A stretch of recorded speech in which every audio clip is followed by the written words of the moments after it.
ಲೋಕಸಭೆಯಲ್ಲಿಂದು ಆಂಧ್ರಪ್ರದೇಶ ಪುನರ್ರಚನಾ ತಿದ್ದುಪಡಿ 2026 ಅಂಗೀಕರಿಸಲಾಯಿತು. ಗೃಹ ಖಾತೆ ರಾಜ್ಯ ಸಚಿವ ನಿತ್ಯಾನಂದ ರೈ ಮಸೂದೆ ಮಂಡಿಸಿದರು.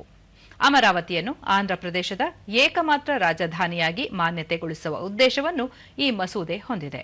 ಇದರ ಜಾರಿ ಮೂಲಕ ರಾಜಧಾನಿಯನ್ನು ಬದಲಾಯಿಸಲು ಸಾಧ್ಯವಾಗುವುದಿಲ್ಲ ಕೇಂದ್ರ ಎಂದರು.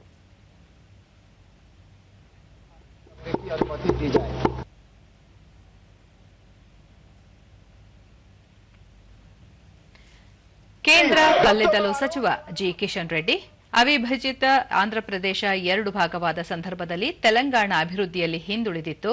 ಕೇಂದ್ರದಲ್ಲಿ ಬಿಜೆಪಿ ನೇತೃತ್ವದ ಸರ್ಕಾರ ಅಧಿಕಾರಕ್ಕೆ ಬಂದ ನಂತರ ತೆಲಂಗಾಣದಲ್ಲಿ ಅಭಿವೃದ್ಧಿ ಯೋಜನೆಗಳು ಕಾರ್ಯಗತಗೊಳ್ಳುತ್ತಿವೆ ಎಂದರು.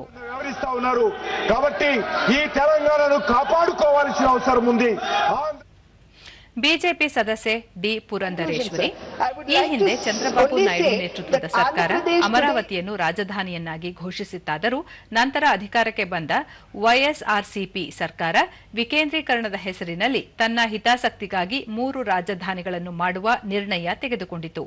ಹೊಸ ಮಸೂದೆ ಮೂಲಕ ಈ ತೊಡಕುಗಳಿಗೆ ಪರಿಹಾರ ದೊರಕಲಿವೆ ಎಂದರು. And policy. Let Amaravati sir be remembered today not as a dispute but a lesson that when citizens trust the state will protect that trust. I urge this august house sir to stand with the state of Andhra Pradesh so that Amaravati stands forever a stable, lawful and proud capital and as a testament of how India honors sacrifice. ನಂತರ ಮಸೂದೆಯನ್ನು ಧ್ವನಿ ಮತದ ಮೂಲಕ ಅಂಗೀಕರಿಸಲಾಯಿತು. जो सदस्य विरोध में है वो ना कहें. मेरे विचार में निर्णय हाँ वालों के पक्ष में हुआ, हाँ वालों के पक्ष में हुआ. खंड 2 विधेयक का अंग बना. ಕಳೆದ ಹಣಕಾಸು ವರ್ಷದಲ್ಲಿ 50 ವರ್ಷಗಳಲ್ಲಿ ಕಡಿಮೆ ರೈಲು ಅಪಘಾತಗಳು ಗಣನೀಯವಾಗಿ ಇಳಿಕೆಯಾಗಿವೆ ಎಂದು ರೈಲ್ವೆ ಸಚಿವ ಅಶ್ವಿನಿ ವೈಷ್ಣವ್ ಲೋಕಸಭೆಯಲ್ಲಿಂದು ತಿಳಿಸಿದ್ದಾರೆ. ಪ್ರಶ್ನೋತ್ತರ ಕಲಾಪದಲ್ಲಿ ಅವರು ಕಳೆದ ಆರ್ಥಿಕ ವರ್ಷದಲ್ಲಿ 76,352 ವಿಶೇಷ ರೈಲು ಸೇವೆಗಳನ್ನು ಒದಗಿಸಲಾಗಿದ್ದು ಸದ್ಯ ರೈಲ್ವೆ ಜಾಲದಲ್ಲಿ 25,000ಕ್ಕೂ ಹೆಚ್ಚು ರೈಲ್ವೆ ಅಭಿವೃದ್ಧಿಗೆ ದಾಖಲೆಯ ಅನುದಾನ ಹಂಚಿಕೆ ಮಾಡಲಾಗಿದೆ. ರೈಲ್ವೆಯಲ್ಲಿ ಹೆಚ್ಚಿನ ಬಂಡವಾಳ ಹೂಡಿಕೆಯಿಂದ ಬಡವರು ಮತ್ತು ಮಧ್ಯಮ ವರ್ಗದವರಿಗೆ ಪ್ರಯೋಜನವಾಗುತ್ತಿದೆ ಎಂದರು. 16 consequential accidents रहे तो ओवरऑल रेलवे की रिकॉर्ड अर्निंग्स लोको मैन्युफैक्चर हुए 1914 जो कि पूरे मतलब कई देशों से अगर जोड़ दें उससे ज्यादा है. माननीय सांसद महोदया ने जो एक पर्टिकुलर ट्रेन के बारे में पूछा है उस स्पेशल ट्रेन के बारे में मैं जरूर जानकारी लेके उनको दे दूं.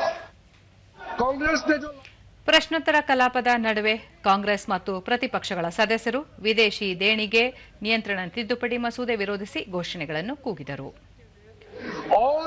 ಪ್ರತಿಪಕ್ಷಗಳ ನಡೆಗೆ ಆಕ್ಷೇಪ ವ್ಯಕ್ತಪಡಿಸಿದ ಸಂಸದೀಯ ವ್ಯವಹಾರಗಳ ಸಚಿವ ಕಿರಣ್ ರಿಜಿಜು ಈ ಮಸೂದೆಯನ್ನು ವಿದೇಶಿ ದೇಣಿಗೆ ನಿಯಂತ್ರಿಸಲು ಜಾರಿಗೆ ತರಲಾಗುತ್ತಿದೆ. ರಾಷ್ಟ್ರೀಯ ಭದ್ರತೆ ಮತ್ತು ಹಿತಾಸಕ್ತಿ ದೃಷ್ಟಿಯಿಂದ ಮಸೂದೆಗೆ ತಿದ್ದುಪಡಿ ಅಗತ್ಯವಾಗಿದೆ.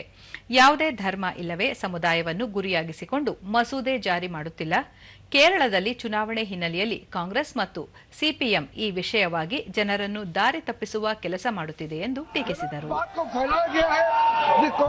Communist Party are misleading the people of Kerala about the FCRA, which is not correct.